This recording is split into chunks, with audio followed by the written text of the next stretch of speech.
ஒரு ஹிந்து கீதை தெரிஞ்சிருக்கானோ இல்லையோ, ஒரு முஸ்லிம் குரான் தெரிஞ்சிருக்கானோ இல்லையோ, ஒரு கிறிஸ்டியன் பைபிள் தெரிஞ்சிருக்கானோ இல்லையோ, ஒவ்வொரு இந்திய குடிமகனும் இந்திய அடிப்படை சட்டம் தெரிஞ்சிருக்கணும்.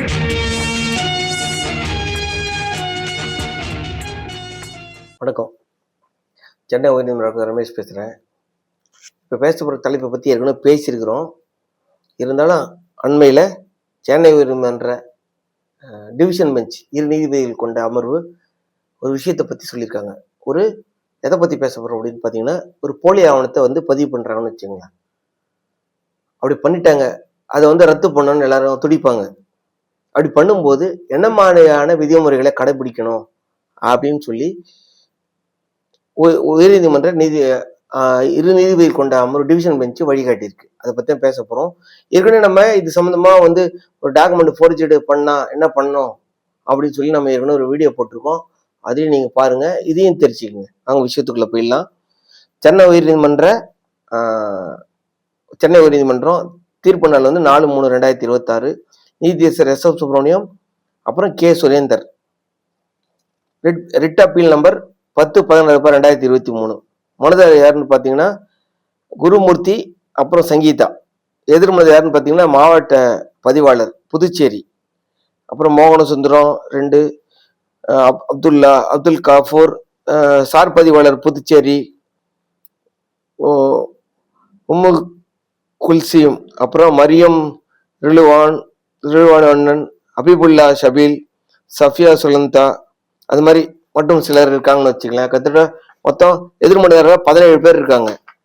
இது ஒரு பதிவு ஆவணத்தை ரத்து பண்றது சம்பந்தமான விஷயம்தான். தீர்ப்பு பார்த்தீங்கன்னா கிட்டத்தட்ட ஒரு 14 பக்கம் இருக்கு. அந்த ரிலவெண்ட் போர்ஷனை மட்டும் படிச்சிடுறேன். அதுதான் நமக்கு இந்த தீர்ப்புல இருந்து நம்ம தெரிஞ்சிக்கக்கூடிய விஷயம். என்னன்னு பார்த்தீங்கன்னா, என்ன சொல்றாரு, அந்த 9வது பக்கத்துல 13வது பேரா, இந்த event of fraud being committed by any person, therefore action are provided for an aggrieved person. First, an aggrieved person may file complaint before the prosecuted person under the criminal law. இப்போ ஒரு பதிவு ஆவணம் சம்பந்தமா ஒரு பத்திராபீஸ்ல போய் ஒரு ஆவணம் பதிஞ்சிருக்காங்க. அது போலி ஆவணம்னு உங்களுக்கு தெரியுது, உங்களுக்கு தெரியாம எழுதிட்டாங்க, போயிட்டாங்க, வந்துட்டாங்க அப்படின்னா நீங்க என்ன பண்ணுவீங்க? மாவட்ட பதிவாளர்கிட்ட போய் புகார் கொடுப்பீங்க. அது ரிஜிஸ்ட்ரேஷன் ஆக்ட் 1668 சப்கிளாஸ் 2ல கொடுக்கலாம் கம்ப்ளைண்ட். அவர் விசாரிச்சு நடவடிக்கை எடுப்பார். ஆனா நீதியரசர் என்ன சொல்றாரு, அப்படி தேவையில்லை. டைரக்டா நீங்க போலி ஆவணத்தால பாதிக்கப்பட்டிருக்கா, இந்த ஆவணம் போலி ஆவணம்ன்றதால நடவடிக்கை எடுக்க சொல்லி டைரக்டா நீங்க கிரிமினல் கம்ப்ளைண்ட் கொடுத்துடலாம் சம்பந்தப்பட்ட காவல்துறையில. ஃபர்ஸ்ட் முதல் வழி. இரண்டாவது, second is such person is செட்டட் to approach the civil court for establish his civil rights. ரெண்டாவது என்ன பண்ண சொல்றாரு, ஒரு உரிமை நீதிமன்றத்தை சிவில் கோர்ட்டை அணுகி இது போலி ஆவணம், இது என்னுடையது, எனக்கு சொந்தமானது தான், அதனால இந்த ஆவணத்தை நீங்க ரத்து பண்ணணும் அப்படின்னு சொல்லி ஒரு கேஸ் போட சொல்றாரு சிவில் கோர்ட். ஃபர்ஸ்ட் என்ன சொல்றாரு, சம்பந்தப்பட்ட நபர்கள் மீது தனியா கிரிமினல் கம்ப்ளைண்ட் கொடுத்துட்டு எஃப்ஐஆர் போடுறதுக்கு நடவடிக்கை எடுக்க சொல்றாரு. ரெண்டாவது, சொத்து இருந்துதான் அப்படின்றதுக்கு ஒரு சிவில் சூட்டை போட சொல்றாரு. மூணாவது, அப்புறம் சம்பந்தப்பட்ட நபர்களை அதிகாரிகளை அணுகி அந்த டாக்குமெண்ட்டை ரத்து பண்ணணும் அப்படின்னு நீங்க அப்ரோச் பண்ணணும். Thirdly, he can approach the competent. Secondly, such person is entitled to approach the civil court for establishing his civil rights. Thirdly, he can approach the competent authority for cancelling the registered documents.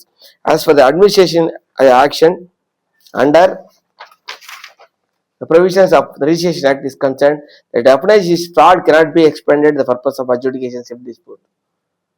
Fraud பண்ணிட்டாங்க அப்படின்றாலே அது civil டிஸ்பியூட்டை உரிமை சம்பந்தமான இதுல வராது அப்படின்னு சொல்றாங்க. பதிவு சட்டத்தை சொல்றாங்க. ஃப்ராடு பண்ணிட்டாங்களே அது நாங்க எங்களுக்கு அதிகாரம் இல்லைன்னா சொல்லுவாங்க. பத்திரத்தை ஆவணம் நீங்க போய் கேட்டீங்கன்னா, போலி ஆவணத்தை பண்ணிட்டாங்கன்னா அந்த பதிவை ரத்து பண்றதுக்கு, அந்த ஆவணத்தை பதிவு பண்றதுக்கு எங்களுக்கு ரைட் இல்லைன்னு சொல்லுவாங்க. பேரா நம்பர் 14, பேஜ் நம்பர் 10, 14 பேரா. Only in the event of fraud apparent and record, the registering authority can interfere but not otherwise. Therefore, the registering authority is not empowered to usurp through power the civil court.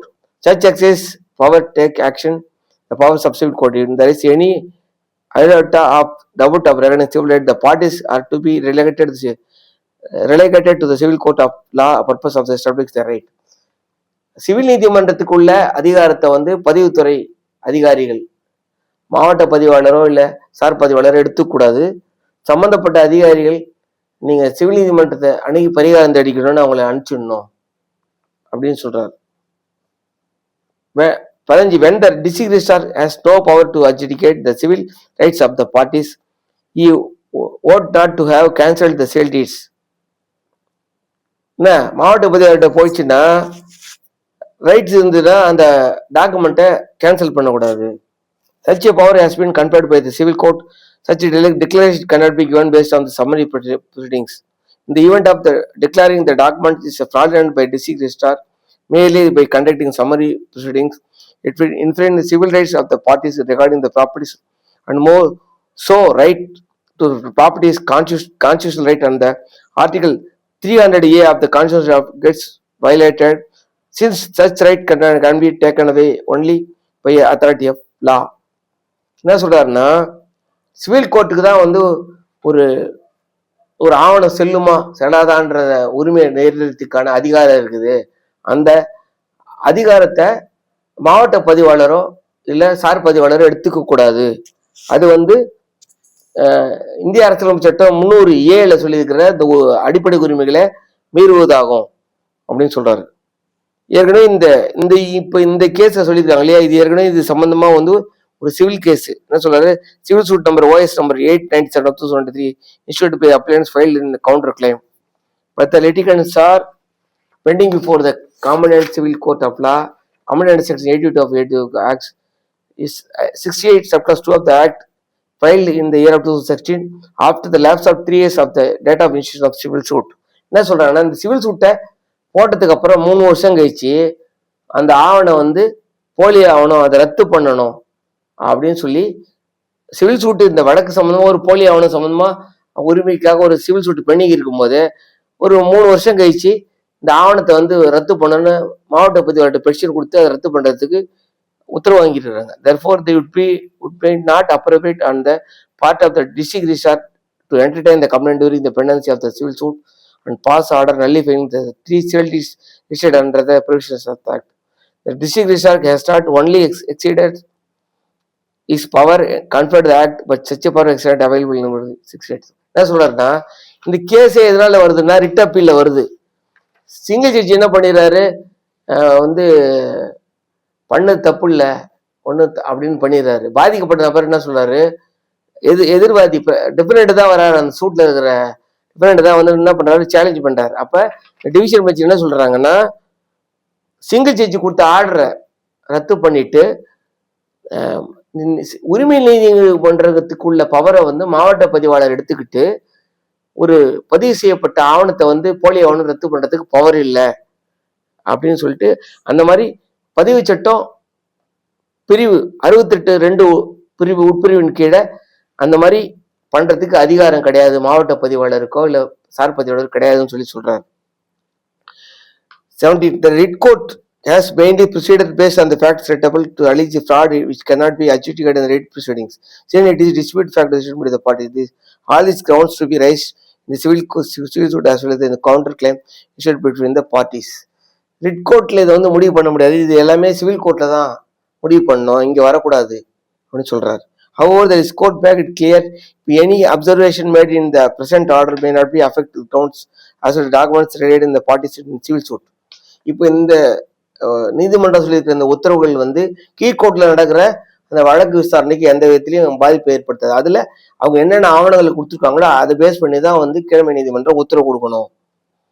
The civil court is requested to deal with the issue independently and influenced by the observation made with the present order. Civil court சொந்தமா வந்து முடிவு பண்ணுமே தவிர நாங்க சொல்லியிருக்கிற கருத்துக்களை வச்சுக்கிட்டு இந்த வழக்கை முடிவு பண்ணக்கூடாது அப்படின்னு சொல்லிட்டு இந்த view of the opposite paragraph writ order reprehend order 18/2022 writ petition number 11/617/2003 set aside in the writ appeal stands allowed no cost. என்ன சொல்றாங்கன்னா, ஏற்கனவே சிங்கிள் ஜட்ஜி என்ன சொல்லியிருக்காரு, இதுல ஏற்கனவே வந்து சிவில் சூட்டு பெண்டிங் இருந்தாலும் அதை ரத்து பண்றதுக்கு பதிவு சட்டத்தின் கீழ் மாவட்ட பதிவாளருக்கு அதிகாரம்னு ஒரு உத்தரவு கொடுக்குறாரு. அந்த உத்தரவை ரத்து பண்ணிடுறாங்க. சொல்லி இந்த வழக்கை வந்து சிங்கிள் ஜட்ஜி போட்ட அந்த உத்தரவை நாங்கள் ரத்து பண்றோம் அப்படின்னு சொல்லி இந்த ரிட் பெட்டிஷனை அலோவ் பண்ணிடுறாங்க. இதுல இருந்து என்ன இது தீர்ப்பு பாத்தீங்கன்னா ஒரு 14 பக்கம் இருக்கு. டிஸ்ட்ரிக்ட் பாஸ் கொடுக்குது. இதுல என்ன தெரிஞ்சுக்கணும் அப்படின்னு பாத்தீங்கன்னா 3 வழி சொல்றாங்க. உயர்நீதிமன்ற அமர்வு எஸ் எம் சுப்ரமணியம், நீதியரசர் கே சுரேந்தர் என்ன சொல்றாங்க அப்படின்னா, ஒரு ஆவணம் வந்து போலி ஆவணம் அப்படின்னு உங்களுக்கு தெரிய வருது அப்படின்னா நீங்க முதல்ல பண்ண வேண்டியது என்னன்னா, சம்பந்தப்பட்ட காவல் நிலையத்தில் நீங்க புகார் கொடுக்கணும். புகாரை நேராக கொண்டு போய் கொடுக்காதீங்க, பதிவு தபால்ல கொடுங்க. 2வது, உங்க உரிமைகளை நிலைநாட்டுறதுக்காக ஒரு சிவில் கேஸ் போடுங்க அப்படின்னு சொல்றாரு. புரியுதுங்களா? சிவில் கேஸ் போடுங்கன்னு சொல்றாரு. உங்க உரிமை நிலைநாட்டு இது வந்து என்ன சொல்லணும்னா, என்ன சிவில் கேஸ் போடாதுன்னு சொல்லு. நாங்க தான் கிரிமினல் கம்ப்ளைண்ட் கொடுத்துருப்போம், நாங்க எதுக்கு சிவில் கேஸ் போடணும் அப்படின்னு நினைக்கக்கூடாது. இது வந்து போலி ஆகணும், இது சம்பந்தமா நான் வந்து காவல் நிலையத்தில் கொடுத்துருக்கேன். எஃப்ஐஆர் போடுறதுக்கு வெயிட் பண்ணுங்க. எஃப்ஐஆர் போட அந்த எஃப்ஐஆரையும் காமிச்சு சொல்லலாம், அந்த மாதிரி நீ போலி ஆகணும்னு சொல்லி கம்ப்ளைண்ட் கொடுத்துருக்குறேன், இது வந்து சொத்து எனக்கு சொந்தமானது, எனக்கு சொந்தமான சொத்தை வேற போலி ஆவணங்களை கிரியேட் பண்ணி இவங்க வந்து பதிவு பண்ணியிருக்கிறாங்க, அதனால இந்த ஆவணத்தை வந்து ரத்து பண்ணணும் அப்படின்னு சொல்லி கேஸ் போட சொல்றாங்க. அப்படி போடுங்க. ஆச்சுங்களா? 3வது, அந்த அதிகாரிகள அந்த உரிமை நீதிமன்றம் சொல்லியிருக்கிற அந்த உத்தரவின் அடிப்படையில, பிறப்பிக்கிற உத்தரவின் அடிப்படையில அந்த ரிஜிஸ்ட்ரேஷன் டிபார்ட்மெண்ட்ல இருக்கிற மாவட்ட பதிவாளரோ சார் பதிவாளரோ அணுகி நீதிமன்ற உத்தரவுப்படி நீங்க அந்த ஆவணத்தை வந்து ரத்து பண்ணிக்கலாம். இப்ப நீதிமன்ற உத்தரவு கொடுக்குன்னு வச்சுக்கோங்க, அந்த ஆவணம் வந்து போலி ஆவணம்னு டிக்ளேர் பண்றதுக்கான பவர் வந்து மாவட்ட பதிவாளருக்கு கிடையாது, சார் பதிவாளருக்கு கிடையாது, சிவில் நீதிமன்றத்துக்கு தான் பவர் இருக்குது. அப்ப என்ன நல்ல வாய்டுன்னு கேட்பாங்க. என்ன சொல்ற, அந்த பதிவு பண்ணப்பட்ட அந்த பத்திரப்பதிவு போலி அப்படின்னு டிக்ளேர் பண்ணிட்டாங்கன்னா அதை கொண்டு போய் கொடுத்தீங்கன்னா அந்த ஆவணத்தை வந்து ஏத்திடுவாங்க. இதுல விளக்கத்துல.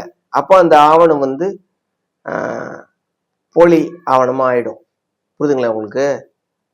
ஆனா இன்னொரு விஷயம் என்னன்னு பாத்தீங்கன்னா, இது நீதிமன்றம் சொல்லியிருந்தாலும் ஏற்கனவே வந்து நீதியரசர் ஆனந்த வெங்கடேஷ் ஒரு தீர்ப்புல ஒன்று சொல்லியிருக்காரு, நான் அதையும் கொடுத்துருக்கேன் நான். புரியுதுங்களா? இப்போ ஒரு புகார் கொடுக்குறீங்கன்னு வச்சுக்கங்களேன், அந்த புகாரின் அடிப்படையில அவங்க விசாரணை மேற்கொள்றாங்க, உத்தரவு தான் பிறப்பிக்க முடியாது. அந்த டாக்குமெண்ட்டை கேன்சல் பண்றதுக்கு தான் பவர் இல்லையே தவிர. ஆனா நீதியரசர் ஆனந்த வெங்கடேஷ் சொல்றது என்ன சொல்றாருன்னா, ஒரு புகார் கொடுக்குறீங்க, ஒரு எஃப்ஐஆர் போட்டுறாங்கன்னு வச்சுங்க, இன்வெஸ்டிகேஷன்ல வந்து அந்த ஆவணம் வந்து போலி ஆவணம்னு தெரிஞ்சிச்சுன்னு வச்சுங்களேன், அந்த ஆவணம் வந்து போலி ஆவணம் அப்படின்னு தெரிஞ்சிச்சுன்னா வந்து நீங்க வந்து அப்ப அந்த பதிவுத்துறை துணைத் தலைவரோ இல்ல மாவட்ட பதிவாளரோ இது போலி ஆவணம் ஒரு முடிவுக்கு வந்து ஒரு நோட் எழுதுறான்னு வச்சுக்கோங்க, அந்த நோட்டு உத்தரவை நீங்க ஈஸியில ஏத்திட்டாலே போதும், போலியா பதிவு பண்ணப்பட்ட ஆவணம் வந்து ரத்தாயிடும் அப்படின்னு சொல்லி நீதியரசர் ஆனந்த வெங்கடேஷ் ஒரு வழக்குல தீர்ப்பு சொல்லியிருக்காரு. அதை பத்தி நான் ஒரு வீடியோ போட்டிருக்கேன். சிவில் கோர்ட்டுக்கு இந்த மாதிரி தேவையில்லாம அலைஞ்சு ரத்து பண்றதுக்கு ஒரு வருஷ கணக்கில் அலைய தேவையில்லை அப்படின்னு அதுல அந்த உத்தரவு சொல்லியிருக்காரு. அதுவும் நல்ல உத்தரவு தான். உங்களுக்கு எது வந்து ஈஸியா இருக்கோ அதை நீங்க ஃபாலோ பண்ணுங்க. அதாவது டைரக்டா வந்து நல்ல வாய்டு அப்படின்னு போட்டு சிவில் சுட்டு நீங்க போடலாம். இப்ப நீதிமன்றம் உயர் நீதிமன்றம் சொல்லியிருக்க இந்த அமர்வு சொல்லியிருக்க மாதிரி, இல்லை ஏற்கனவே நீதியரசர் ஆனந்த வெங்கடேஷ் சொல்லியிருக்கிற மாதிரி ஒரு புகார் கொடுக்குறீங்க, அந்த புகார்ல வந்து அந்த ஆவணம் போலி ஆவணம்னு வந்து அந்த விசாரணையில் அவருக்கு தெரிஞ்சுதுன்னா, போலி ஆவணம்னு சொல்லிட்டு அந்த பதிவை மட்டும் ஈஸியில் ஏற்றிட்டா அந்த ஆவணம் செல்லாத போயிடும் அப்படின்றாரு. அந்த ஆவணத்தை டைரக்டா பதிவுத்துறை சட்டப்படி டைரக்டா ரத்து பண்றதுக்கு பதிவுத்துறைக்கு அதிகாரம் இல்லையே தவிர, அந்த நோட்ஸ் எழுதுறாங்கன்னு வச்சுக்க, இது ஆவணம் போலி ஆவணம் அப்படின்னு சொல்லிட்டாங்கன்னா அது ஈஸியில் ஏற்றலாம்னு சொல்லி ஏற்கனவே நீதியரசர் வந்து ஆனந்த வெங்கடேஷ் வந்து ஒரு தீர்ப்பு சொல்லியிருக்காரு. அதை வந்து அந்த உத்தரவு வந்து இன்னும் வந்து சாட்டிஸ்ஃபைட் ஆகலை. நீங்க அதை பயன்படுத்தியும் நீங்க வந்து போலி ஆவணத்தை நீங்க ரத்து பண்ணிக்கலாம். நீங்க ஏற்கனவே வீடியோ போட்டிருக்கோம் பாருங்க, இதுபடியும் நீங்க பார்க்கலாம். எஃப்ஐஆர் போட்டாங்களே மேக்சிமம் பாத்தீங்கன்னு வச்சுக்கலாம் ரத்தாயிடும்.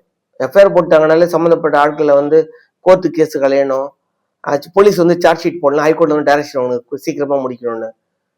அதுலயே வந்து என்ன ஆயிடுவாங்க, அரெஸ்ட் ஆகி உள்ளே போயிடுவாங்க. நீங்க அந்த எஃப்ஐஆர் போட்டுருக்க காரணம் காமிச்சு கேஸை சீக்கிரமா நடத்தி முடிச்சு, இல்ல சிவில் கேஸை ரொம்ப வருஷமா இழுக்கிறாங்கன்னா ஹைகோர்ட்ல அதுக்கு ஒரு டைரக்ஷன் வாங்கினீங்கன்னா நீங்க நினைக்கலாம், என்னடா அது இதுக்கு கேஸை போட்டு அது கேஸை போட்டு வருஷ கணக்கு இருக்கணும்.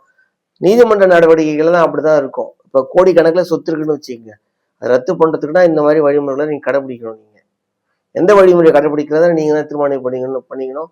அதுக்கான கிரிமினல் கம்ப்ளைண்ட் கொடுத்தீங்கன்னா மேக்ஸிமம் வந்து உங்களுக்கு மேட்டர் வந்து செட்டில் ஆகிடும். உங்களுக்கு போலி ஆவணம்னு முடிவாயிடும். நீங்கள் அந்த போலி ஆவணம் முடிவானாலே வந்து போலி ஆவணம் முடிவாச்சு இன்வெஸ்டிகேஷன் தெரிஞ்சாலே நீங்கள் பதிவுத்துறை தலைவர்கிட்ட கொடுத்து ஒரு குறிப்பு எழுதினாங்கன்னா ஈஸியில் ஏற்றிட்டாலே அந்த ஆவணம் ரத்தாயிடும். ஆக்சுவலாக இது ரெண்டு இது ஆனந்தமடை சொல்லியிருக்காரு. டிவிஷன் வச்சு இந்த மாதிரி ஒரு கருத்து சொல்லியிருக்காங்க. அதனால எல்லா தீர்ப்புகளையும் நாங்கள் உங்களுக்கு ஏற்கனவே கொடுத்துருக்கோம். இந்த தீர்ப்பை உங்களுக்கு கொடுக்குறோம். நீதியரசர் கிருஷ்ணன் ராமசாமி ஒரு தீர்ப்பு கொடுத்துருக்காரு ஏற்கனவே. அதையும் நாங்கள் ஏற்கனவே பதிவு போட்டுருக்கோம். அதில் என்ன சொல்றாரு, இந்த மாதிரி ஒரு ஆவணம் வந்து போலி ஆவணம் தெரிஞ்சுதுன்னா ஃபர்ஸ்ட் கிரிமினல் கம்ப்ளைண்ட் கொடுத்துருக்கன்ற அவர் நடவடிக்கை எடுக்கட்டும் அப்படின்றார். நீங்க வந்து டிஸ்ட்ரிக்ட் ரிஜிஸ்ட்ரார்ட்ட போலி ஆவணம் போய் கொடுக்காதீங்க. இந்த இந்த உயர்நீதிமன்ற இருநீதிபதி அமர்வு தான் அவரும் சொல்றாரு. நீ மேக்சிமம் நீங்க கிரிமினல் கம்ப்ளைண்ட் கொடுத்தாலே உங்களுக்கு மேட்டர் செட்டில் ஆயிடும். அந்த ஆவணத்தை வந்து யாரு தப்பு பண்ணாங்களோ அவங்கள ரத்து பண்றதுக்கான வேலையை பார்த்துருவாங்க. அதை ஒரு ஆவணம் வந்து காவல்துறை விசாரணையில வந்து போலி ஆவணம் தெரிஞ்சிச்சுன்னு வச்சுங்களேன், நீங்க அதை சிவில் சூட்ல போடலாம். இல்ல அந்த மாதிரி ஒரு எஃப்ஐஆர் போட்டு அதை கண்டுபிடிச்சிட்டாங்க அப்படின்னா பதிவுத்துறை தலைவருக்கோ இவங்களுக்கோ எழுதி ஏற்கனவே ஆனந்த வெங்கடேஷ் சொல்லியிருக்காரு, நீதியரசர் கிருஷ்ணன் ராமசாமி சொல்லியிருக்காரு. இந்த மாதிரி ஒரு போலி ஆவணம் தெரிய வந்து காவல்துறையில புகார் கொடுத்து நடவடிக்கை எடுங்க, மாவட்ட பதிவாளர்கிட்ட போகாதீங்கன்னு சொல்றாரு. இப்போ காவல்துறை விசாரணையிலே தெரிஞ்சிச்சுன்னு வச்சுங்களேன், போலி ஆவணம் தெரிஞ்சிச்சுன்னு வச்சுங்களேன், அப்போ நீங்க ஏது இந்த மாதிரி எஃப்ஐஆர் போட்டிருக்காங்க இது போலி ஆவணம் அப்படின்னு சொல்லி பார்த்தாங்கன்னா அவங்களும் விசாரிச்சு ஆமா போலி ஆவணம்னு ஒரு நோட் எழுதிட்டாங்கன்னு வச்சுங்க, அந்த எழுதுற நோட்டை ஈஸியில் ஏற்றணும் அப்படின்னு சொல்லி நீங்க ஒரு டைரக்ஷன் ஹைகோர்ட்ல வந்து கிடைக்கணும்னு வச்சுக்கோங்க. ஹைகோர்ட் அதிகாரிங்க பண்ணலன்னு வச்சுக்கோங்க, மறுக்கிறாங்க. இப்ப போலி ஆவணம்னு சொல்லி நீங்க மாவட்ட பதிவாளருக்கு கொடுக்குறீங்க, இல்ல பதிவுத்துறை துணை தலைவர் கொடுக்குறீங்கன்னு வச்சுக்க ஒரு மனுவை, அவங்க விசாரிச்சுட்டு இது வந்து போலி ஆவணம் தான் அப்படின்னு எழுத மறுக்கிறாங்க அப்படின்னா அந்த பதிவை எழுதி அந்த பதிவை வந்து ஈஸியில் ஏற்றணும்னு சொல்லி ஒரு டைரக்ஷன் கிடைக்கும் ஹைகோர்ட்ல சொல்லிட்டாங்கன்னா அது ஈஸியில் ஏற்றிட்டாலே அந்த ஏற்கனவே போலி ஆவணத்தை வச்சு மறுபடியும் இன்னொரு ஆவணங்கள் வந்து உருவாகாது. புரியுதுங்களா உங்களுக்கு? அந்த போலி ஆவணம் பதிவானத்தை ஈஸியில் ஏற்றிட்டாங்களே, ஏற்கனவே இதனை போலி ஆவணம் ஆட்டோமேட்டிக்கா செல்லாது போயிடும். அது அதிகாரிகள் செய்ய தவறும் போது நீங்க உயர்நீதிமன்றத்தை அணுகுனீங்கன்னா, நான் அந்த மாதிரி மனு கொடுத்தேன், போலி ஆவணம் தெரிஞ்சிருக்குது, அவர் வந்து மாவட்ட பதிவாளர் வந்து போலி ஆவணம் கண்டுபிடிச்சு ஒரு நோட்டு தான் எழுத முடியும். ஆனா அந்த ஆவணத்தை ரத்து பண்றதுக்கு அவங்களுக்கு பவர் கிடையாது. நோட்டு எழுதுவாங்க, இது விசாரணையில இது போலி ஆவணம்னு எங்களுக்கு தெரிய வந்தது அப்படின்னு சொல்லிட்டாலே அந்த உத்தரவை வந்து ஈஸியில் ஏற்றணும். ஏற்றிட்டாங்கன்னா உங்களுக்கு அந்த ஆவணம் ஆட்டோமேட்டிக்கா உங்களுக்கு ரத்தாயிடும். அதனால எந்த சட்ட வழிமுறையில கடைபிடிக்கணுன்றத நீங்க தான் உங்க வசதிப்படி ஏற்கனவே இது சொன்ன ஒரு ரெண்டு வீடியோ போட்டிருக்கோம். தேவையான டிஸ்கிரிப்ஷன் பாக்ஸ்ல லிங்க்ல கொடுக்குறோம், நீங்களே தேடி போய் எடுத்துக்கங்க. இப்ப உயர் நீதிமன்றம் சொல்லியிருக்க இல்லையா, இந்த இருமதி நீதிபதி கொண்ட அமர்வு என்ன சொல்றாங்க, ஒரு ஆவணம் போலி ஆவணம் தெரிஞ்சா நீதியரசர் கிருஷ்ணன் ராமசாமி ஒரு ஜட்ஜ்மெண்ட் சொல்லியிருக்காரு, போலி தெரிஞ்சா நீங்களே புகார் கொடுக்கலாம் காவல்துறையில, மாவட்ட பதிவாளர்கிட்ட போக வேணாம். இப்ப அது கேஸ் ஆகுது, எஃப்ஐஆர் போட்டு அப்புறம் விசாரணைக்கு மேஜிஸ்ட்ரேட் கோர்ட்டுக்கு போயிடும். அப்ப விசாரிச்சியா இல்ல அந்த சிசி ஆகும், அந்த கேஸ் சிசி ஆகி அதுல உத்தரவு போடுறாங்கன்னு வச்சுக்கோங்க, அந்த உத்தரவு எடுத்தாந்து ஈஸியில ஏத்துங்க நீங்க நீதிமன்ற உத்தரவுகளை. ஏன்னா எப்படி ஏத்த முடியும்னா இந்த ஆவணங்கள் சம்பந்தமான விசாரணை தான் அது. அப்ப அந்த ஆவணத்தை வந்து பதிவு பண்ணணும் அப்படின்னு சொன்னா அந்த ஆவணத்தை வந்து பதிவு பண்ணிட்டாங்க அப்படின்னா அப்ப அதுலயும் உங்களுக்கு போலி ஆவணம் தெரிய வந்துடும் உங்களுக்கு. ஏன்னா நீதிமன்ற உத்தரவுகளை அதுவும் மேஜிஸ்ட்ரேட் கோர்ட்டு போட்டாலும் அதுவும் நீதிமன்ற உத்தரவு தான், அதுல உங்களுக்கு தண்டனை கொடுத்துருக்காங்க. இந்த ஆவணம் வந்து போலி ஆவணம் தெரிஞ்சதுன்னா அதையே நீங்க வந்து ஈஸியில் ஏற்றுறதுக்கு மனு கொடுத்து சான்று பதிவாளர்கிட்ட கொடுத்து ஏற்ற சொல்லலாம். ஏற்றலைன்னா நீங்க ஹைகோர்ட் டைரக்ஷன் வாங்கினீங்கன்னா ஏற்றிடுவாங்க உங்களுக்கு. அதுவும் ஷார்ட்கட் ரூட். எல்லாமே சொல்றேன்னு ஆவணப்படுத்த தெரியணும், தீர்ப்புகள் விஷயங்கள் இது மாதிரி விஷயங்கள் தெரிஞ்சா மட்டும்தான் போலி ஆவண இதுல இருந்து உங்க சொத்தை நீங்க பாதுகாத்து பரிகாரம் பெற முடியும். இந்த விஷயம் உங்களுக்கு பிடிச்சதா லைக் பண்ணுங்க, கமெண்ட் பண்ணுங்க, சப்ஸ்கிரைப் பண்ணுங்க. நன்றி, வணக்கம்.